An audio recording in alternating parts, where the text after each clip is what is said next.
Hello, everyone. It is 7 o'clock. It is Sunday, and I have had a super long day, but I am ready to get some writing done on Help Want a New Devil and to give you some updates on what I've been working on over the past week. Uh, I'm exhausted today. It's been a out early, lots of things going on kind of day where I am just constantly hitting my extrovert button and not recharging. I just got off a class about doing Facebook ads with an amazing author and coach, Mal Cooper, who writes sci-fi for people who like to read sci-fi. And learned a lot and want to play and activate some of the things I learned. I also got a new hairstyle, got brunch with a friend, went and bought planners at Staples because everything is 60% off there. Like, it's just been, the poor dog has only had a walk and then no attention. He has eaten, but I have not. I've had an applesauce since like 2 o'clock. So today I don't know what's going to come from this because my energy is sort of like fluctuating uh, because I've been extroverting and I am not actually an extrovert. I am an introvert. So I'm probably going to crash tonight, which is fine. So, what have I been working on? I have been working on New Devil. A couple things to show you. One, I went through and picked up the copies of the chapters. So, what I've done is I printed up every chapter and I looked at each chapter and it tells me what the chapter is, when I think it might fall, like Act 1, Scene 1, and what this is point of view wise. And then I broke it up into the 3 acts. So Act 1, Act 2, Act 3. Act 2 should be the biggest. That's where the bulk of the action happens. But I have to go through and figure out a couple little details, especially in Act 3 when we're wrapping things up. Like, I have a prophecy and I need to figure out what the prophecy actually says. Because a prophecy is tricky. It has to be kind of specific so that when people get to the other side of the prophecy, when it's come true, they're like, oh, that's what it meant. But it also has to be vague enough or specific enough so that it has to be vague enough so that people like don't interpret it correctly. It has to be specific enough that when they get to it, they're like, oh, right, that's what this all meant. That's how this interpreted. And I'm playing with my instinct is to just be literal, like what's going to happen and how it's going to happen, and then let everybody in the universe be like, no, this is far more complicated. And then at the other end, they're like, oh, this was literal. When this thing happens, when this literal thing happened, which it just did, but that's not necessarily the way it's going to work out. The other thing I've done is, and I'm still working on this, and I'm going to show you the picture that I took and put on, where did I put it? I put it on Patreon. For the Patreon people, they got another picture, they got more information, but we have this picture of the plotting board. I have 2 whiteboards in my office. One is my Kanban board where I move everything from what I have to do to the having been done. But this year I've condensed that from 2 of these boards to 1. And this one is the new plotting board. Whatever is the active project still in this like organizational developmental side instead of the editing and cleaning up side, that's where this is going to fall. So by the time I get to the NaNoWriMo project, this book will be in fact ready to publish, if not published. And this won't be happening. That book will be replacing it. The idea being that I'm only doing this kind of work with 1 book at a time instead of trying to balance 3 or 4 books this way. The Austen books are easier to ignore this phase on because they're not my original idea. They are I'm just following Jane Austen's formula. So they very often don't need to be there. But I think the next 2 in that collection will. So I have this. You can see there are 3 things there, and they are the 3 versions of the ride. Second one's completely done, but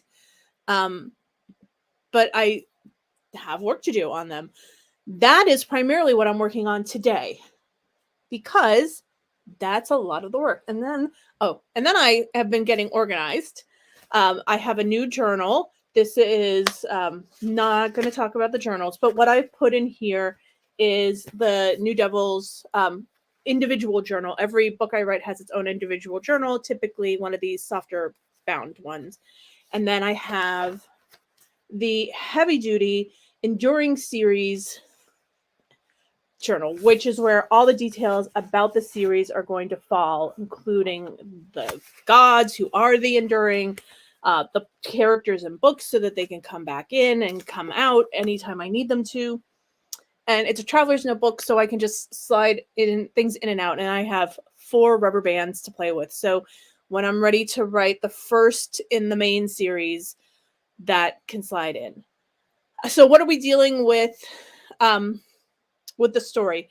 There's some things I know I need to work on. One of those things is not only just the cleanup on the tail end, but one of the things I spent last night doing while I was conveniently watching old movies, and by old I mean old to people who are younger than me, but maybe Gen Z, but Gen X and millennials probably remember them fondly. It was like, one was the Brittany Murphy movie where she's like, I'll never tell. And it got me thinking about things. So I redid the first 2 acts of this book. And I know I have to tighten things up because a lot of it was a jump around. I wasn't thinking the stream of the linear story. They need to be tightened up. There's a lot of time spent trying to build the world, and the developmental editor will really help with that, deciding or at least identifying where I can do better on the world building, because this is not just us entering a world that we know or a version of the world we know.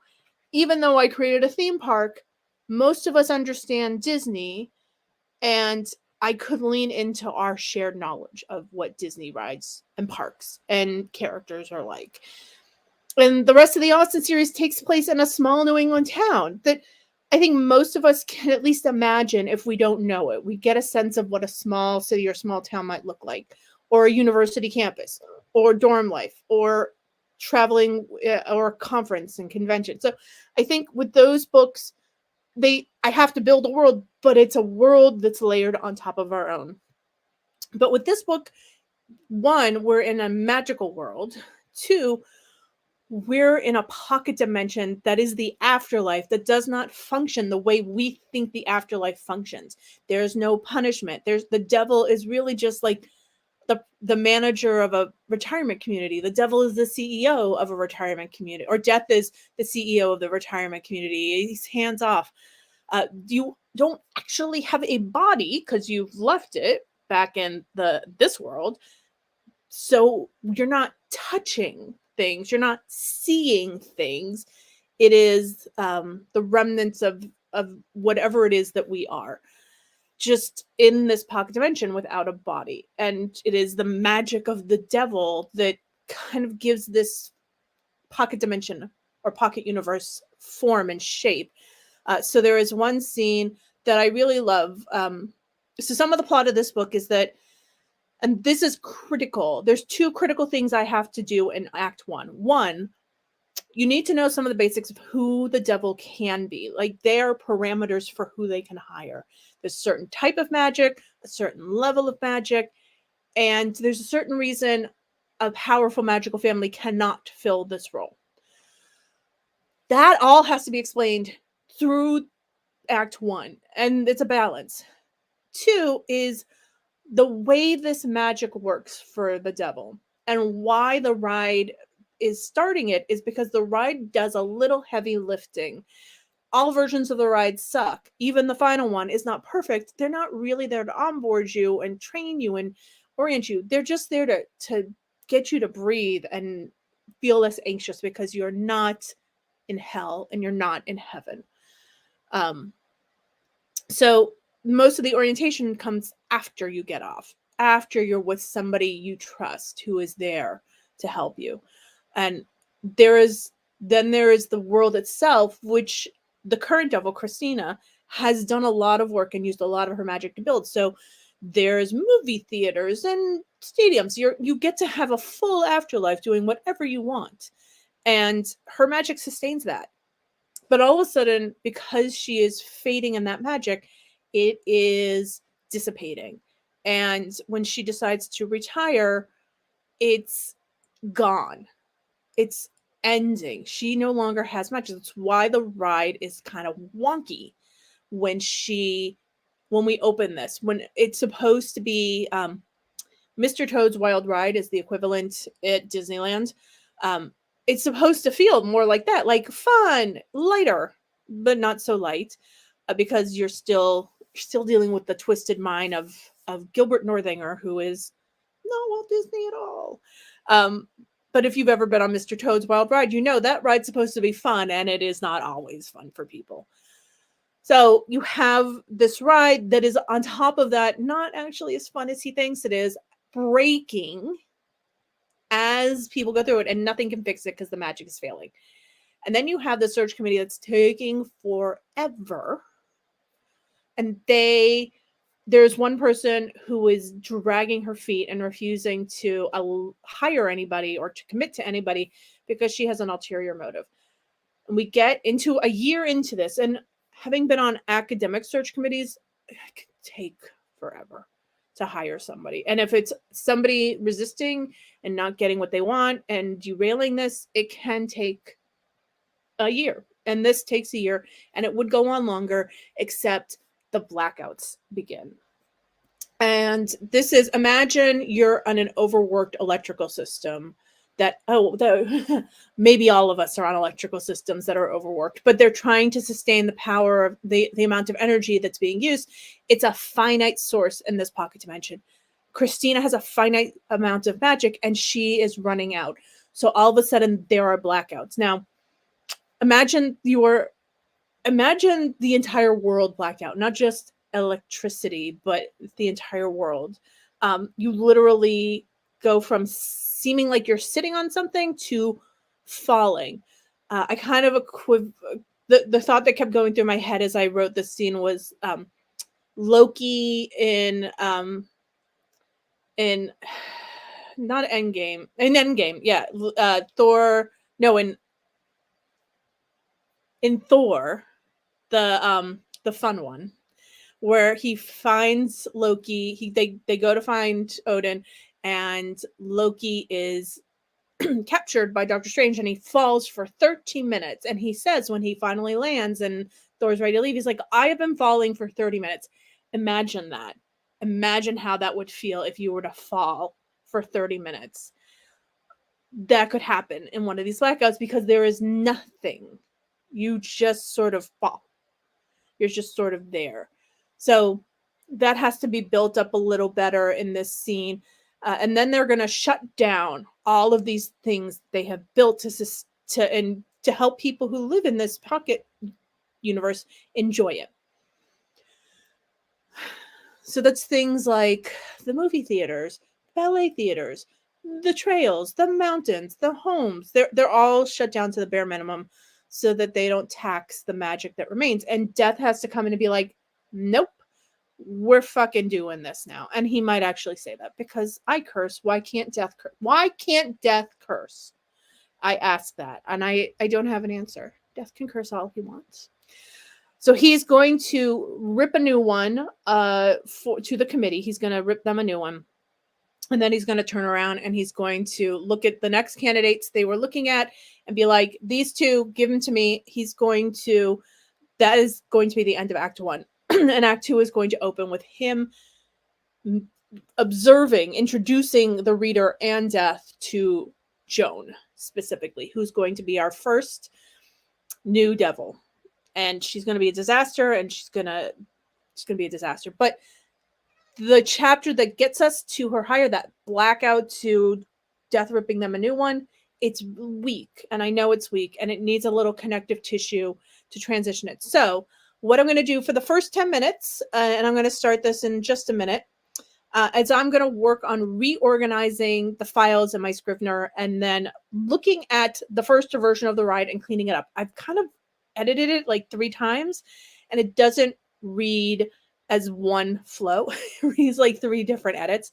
So I'm going to start at the beginning and then go over as much of it as I can, as long as I need to. That's going to be rewritten tonight. It's written second point of view, like the first, like last week I worked on the second version, right? This week is back to the first version, and we will go to the third version probably next week. So I'm going to edit and tweak and adjust the first one so that we're getting a greater sense that the magic is failing, not just that this is a shitty ride, and make sure it reads like one cohesive explanation and narration instead of 3 edited versions of this stopped at very different times. And the joy of that is that I figured out how to get Scrivener to show you so I don't have to go into Google Drive. So here's Scrivener. Scrivener is what I use to, I'm going to take me off and just show that.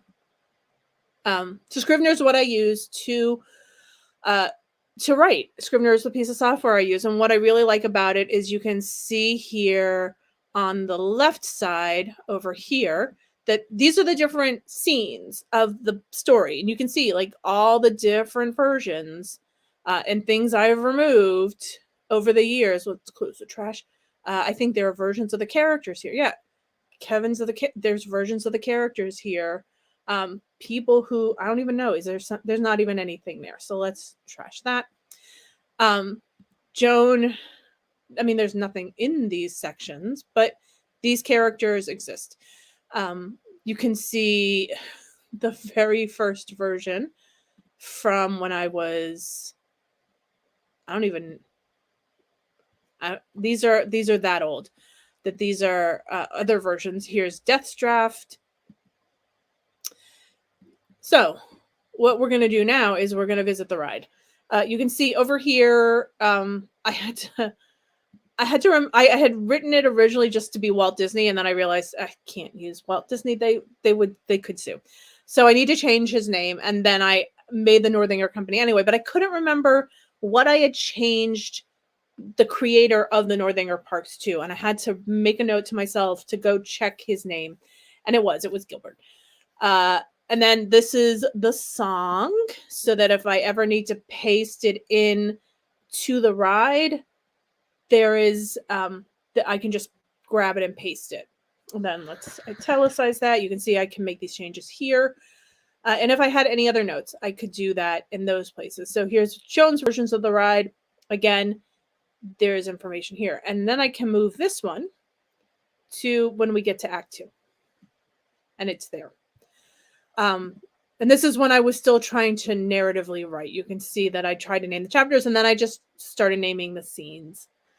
So this is going to be a 10-minute sprint.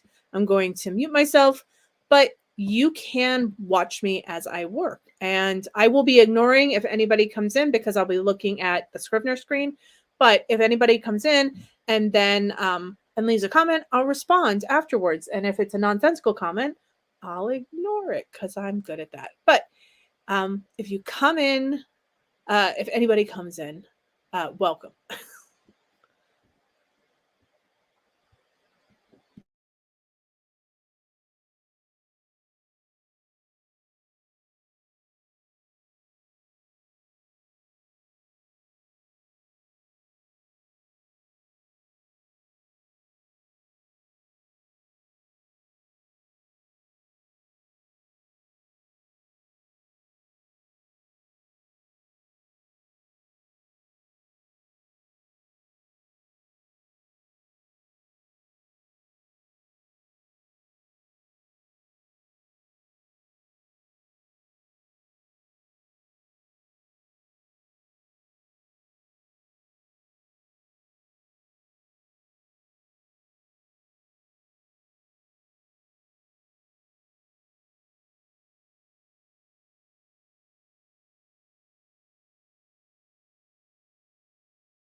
All right. So I only got through one paragraph in about 10 minutes, and that's fine. Um, I cleaned up this entry paragraph. This is you entering, you have died, and now you have entered the queue. And it allows giving a little more detail here and setting the stage here allows me to have to do less work when I'm on the flip side of the second and third version of the rides. They can be much shorter descriptions of the rides because there is nothing to talk about. Yeah, I don't know who that is. Um, let's put you in timeout and see if you stay, which you have already gone. So it'll being more descriptive in this first version of the ride allows me to be less descriptive of the death experience and your mindset and focus more on the details that have changed from ride to ride. Doesn't mean I've done a good job of that. It just means that's what it allows me to do. So here, what I really have to do is get into somebody's head, somebody who has just died, and as they come to realize that they're not in heaven, they're not in hell, they're in a line, and this might possibly be their own personal hell. So what if this is their personal hell? What are they like? They're trying to prepare their mind for what to expect, to think a little strategically about what might be on the other end of this. Is this also going to just be an endless line? And they think about, as most people would, like, what would I hate the most? What is going to be my personal hell if that is where I am walking into? Uh, and I think one thing I can add is what would be my personal heaven if I was in the line? But once you're in the line, it's not enjoyable, especially if it's just stark black walls and it's sort of dim, and you don't know what's going on. And the point is that this is sort of grown up from something like there. And if you go to the older rides at any Disney park, you know kind of how this is. The newer rides are very interactive. There's lots to see. They think about seats. Like I went on Rise of the Resistance, and there are periodic seats in the queue where bench kind of things where you can sit down, like alcoves in the wall where someone can sit down and not, especially when the ride breaks, not be miserable. But on the older rides, they're really short queues and they've extended it as best as they can with ropes and chains. That these rides were intended to move quickly and to get you on quickly. You don't need to sit and wait, but ultimately they extend throughout the park and they're not all that comfortable. So this has been one of those rides where it was designed to move a little faster, but as it breaks down, it is not moving faster. And right now, I am still trying to get into the head of who might be in hell. So the first chunk of this chapter is going to be in your head. What are you thinking? And then then death will start saying about it wasn't supposed to be like this. It was supposed to be something different. And that's the way it is. He has the fantasy of what it should have been versus what it is, and he knows it's not working, and he's telling the reader, this is what you would expect if you actually came now and died and were in this queue waiting. So I'm going to keep going for another 10 minutes, and then we will see where we are.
Okay, I'm going to pause here and address the first mention of magic.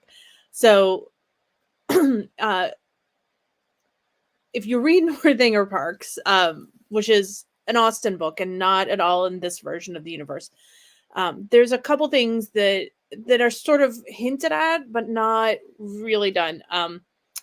This is Northanger. It's behind the books. So in Northanger Parks, the character Ethan, who is our main romantic, um, the second romantic lead, tells Katie, the romantic lead, this deep magical theory he has about the Picard family, who we eventually meet Rhiannon.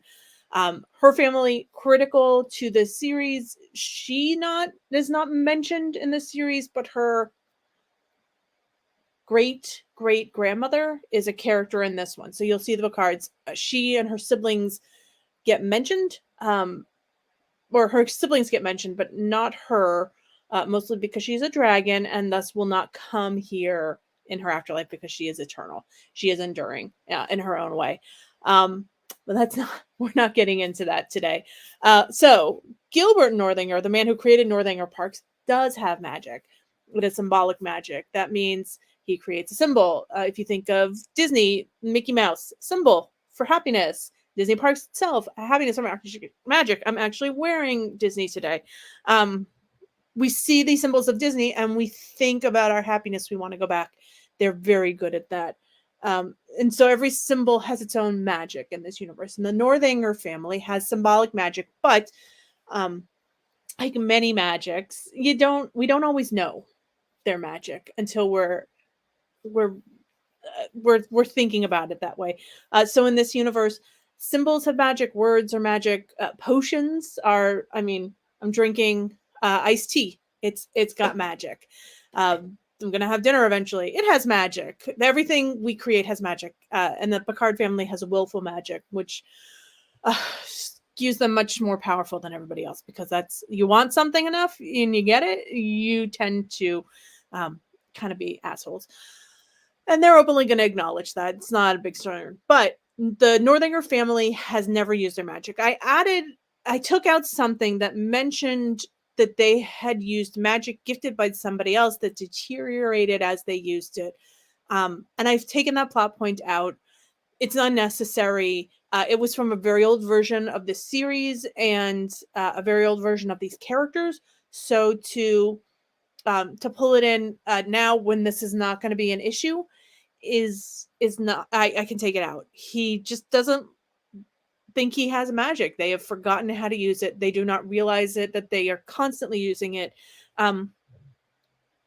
It's comparable to if you've ever taken the Clifton Strengths assessment of your personal strengths in the world. There are 34, and your top 5 are the ones you access the most quickly. For me, it's like learner, input, intellection, relator, strategic. These 5 you tend to use constantly, all the time, and when you're in a good space, they're like they're firing at all things. But the number 1 is one you tend to use without realizing it. For me, it's easy to see myself as a learner because I'm constantly learning. I'm constantly pulling in information, and I tend to lean into opportunities where I can learn. But I am constantly learning without seeing it. So think of your magic that way. You're constantly using it. If you have it, you're using it. If you're a chef, you're using it to cook. If you are a writer, you probably have spell magic, words. If you're a mathematician, you have that kind of magic. There are oracles who have their own kind of magic. The Picards just want something and they get it, and it makes them super powerful and super wealthy. And so you have these magics that we don't always see. Things like potions, spells, where you have to do something or say something to generate the magic, it's sometimes easier to see. But when you don't have any of that, when it's you, if you are a talented illustrator or artist and you draw something, you don't necessarily sense the magic in it. So their family has forgotten it, and he has been pulled in to create a ride based on what he did. And Death knows this is magic. He's not actually using magic. He's just creating something that the magic can drive, but he hates talking about how this was magic. And his resentment is in this ride, because the ride is still Mr. Toad's Wild Ride. Essentially, it's still not a fun and relaxing environment for people who have just died. I mean, think about what you'd want to wake up to in the afterlife, especially if it's not hell, if it's not the fire and brimstone hell that you've woken up to. It's actually kind of a cool place where you just get whatever you need. There is no competition for resources because it's all magic, and you have no body to sustain because you died. You have no body. Why do you need money? Why do you need food? It's all you just processing what you've always processed. So yes, he does resent where he is. He also, it is his creation. He is going to take it very personally as it breaks. He resents now that it is breaking and Christina's letting it break. But he has to be pulled into the search committee because he's a key player in this dimension, in this pocket universe, because of what he has done for them. And he is one of the 6 main magical families. He is descended from one of the Enduring. So he's also an ancestor for one of the next lifetimes of that same Enduring member. We're not getting into that in this book. We're not getting into that for a while. I just want to get through this book at this point. So, and then one of my favorite things is the Statue of Death. So if you've ever seen, and of course I didn't load it up and I don't know where to find it, but if you've ever seen the logo that I used for the horror and fantasy works, there's this tarot card of death, and it's death, and he's got this blank face, and he's holding a mask and a sickle, and the mask is sort of grinning, it's skeletal, and the idea is that death is Slenderman. So he has worn many outfits over the years, many facades.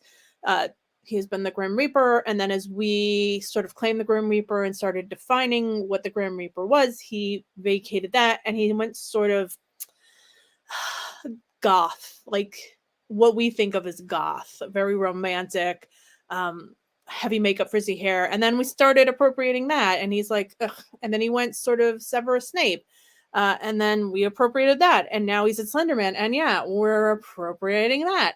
So he's now in his Slenderman phase, and he's been here for a little while. So he is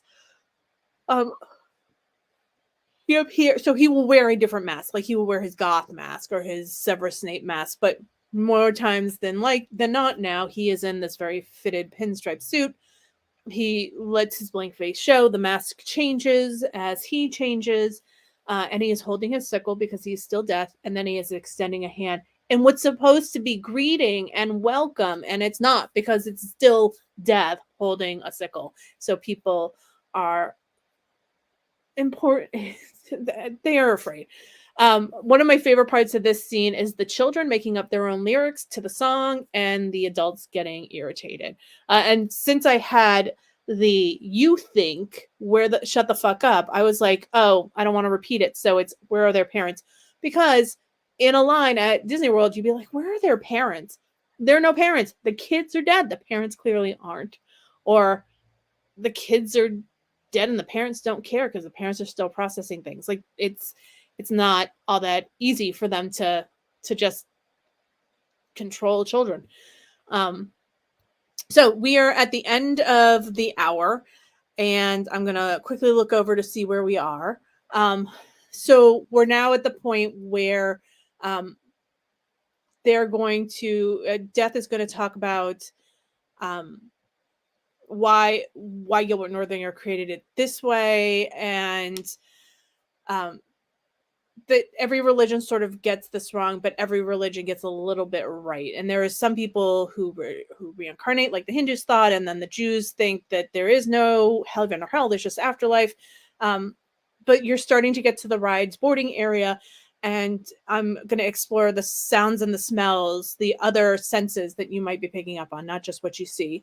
And then we're going to get on the ride, and it's gonna be a disaster. And if I don't get to it this week and I come back to this next week, this is where we will pick off. But I suspect that since I have some work time this week, at the end of it, next weekend's pretty quiet and it's a long weekend, I will very likely be well past this, and we will be into the organization phase and the connective tissue phase.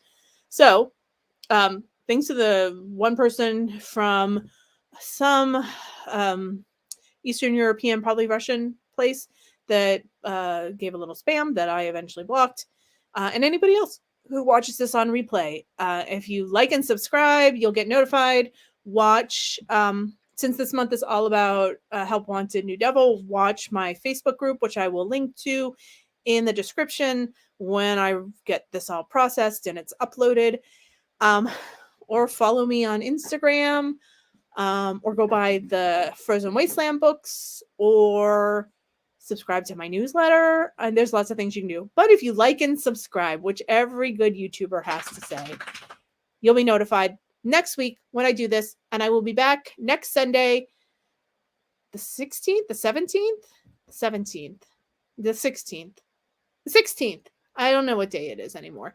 The 16th, 7 p.m. Eastern Standard Time, to do this again.